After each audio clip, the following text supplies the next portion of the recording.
Un buen líder es alguien bueno en ser líder. Y un líder bueno es alguien que lidera hacia el bien, porque es una Ajá, buena persona. Ahora, lo mejor es un buen líder bueno, pero Hitler era un buen líder, ajá. por usar un personaje siniestro, ¿no? Entonces, déjame definir el liderazgo, a ver, lo ofrezco para que nos pongamos de acuerdo en todos sin saber de qué estamos hablando. Yo defino el liderazgo como la capacidad de inspirar o evocar el compromiso interno de otras personas para perseguir una misión.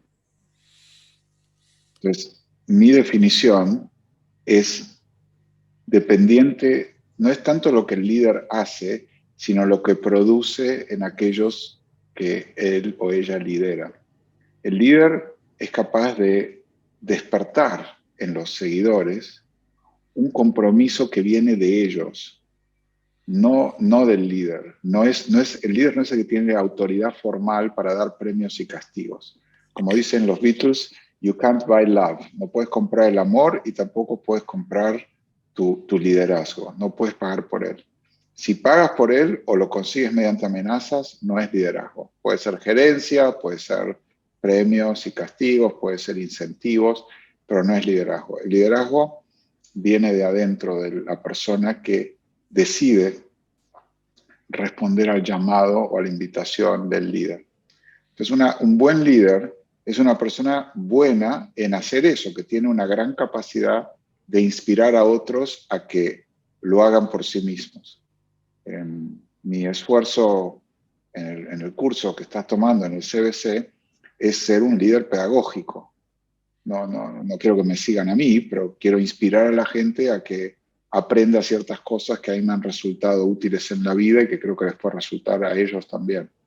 Y espero hacerlo por el bien. O sea, ¿qué quiere decir para mí ser bueno? Una persona buena es una persona amorosa.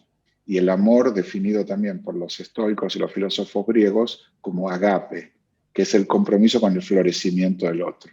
Es, ni siquiera es una emoción el agape, no es el amor como, ay, me cae bien o me gusta. De hecho, totalmente compatible con la tradición cristiana, tú no te tienen que caer bien tus enemigos, sino que tienes que amarlos. Tú puedes desearle el bien y el florecimiento y que tome conciencia y que crezca aún a una persona que te ha hecho daño. Y aún dolido o aún sin querer verlo nuevamente en la vida. Te puedes quedar resentido o puedes trascender el resentimiento y esperar que ojalá Dios lo ilumine y ojalá llegue a tener conciencia para darse cuenta y tener una vida más sana de lo que tuvo hasta ahora. Bueno, yo pagué el precio de relacionarme con una persona nefasta, pero o no lo pude evitar o no tuve el conocimiento necesario, aprenderé mi lección y al otro que le vaya bien.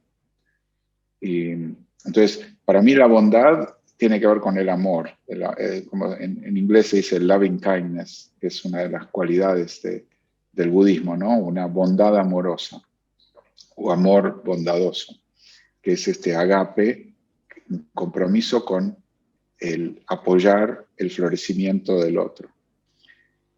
Y liderazgo, un liderazgo amoroso es, bueno, evocar en los demás esa sensación de amor por el otro, también por la belleza, la verdad, la justicia, la libertad. Valores trascendentes que, bueno, que hacen la vida digna de ser vivida. Entonces, este compromiso con esos valores, con un propósito amoroso, es lo que para mí genera un líder bueno. Pero un buen líder no tiene por qué ser bueno. Alguien puede ser, es como, no sé, un buen meditador. Bueno, algunos francotiradores aprenden meditación para poder mantenerse calmos cuando van a hacer el disparo para asesinar a alguien. Entonces tú puedes tener un sicario que haga meditación y que sea muy bueno en la meditación y que sea muy capaz de mantener la sangre fría en situaciones de mucha ansiedad. Bueno, es un buen meditador, pero no es un meditador bueno. Uno puede tener mucha capacidad meditativa, pero usarla para hacer mal, para asesinar a otra gente. Entonces, creo que no hay nada más escaso en el mundo que buenos líderes buenos.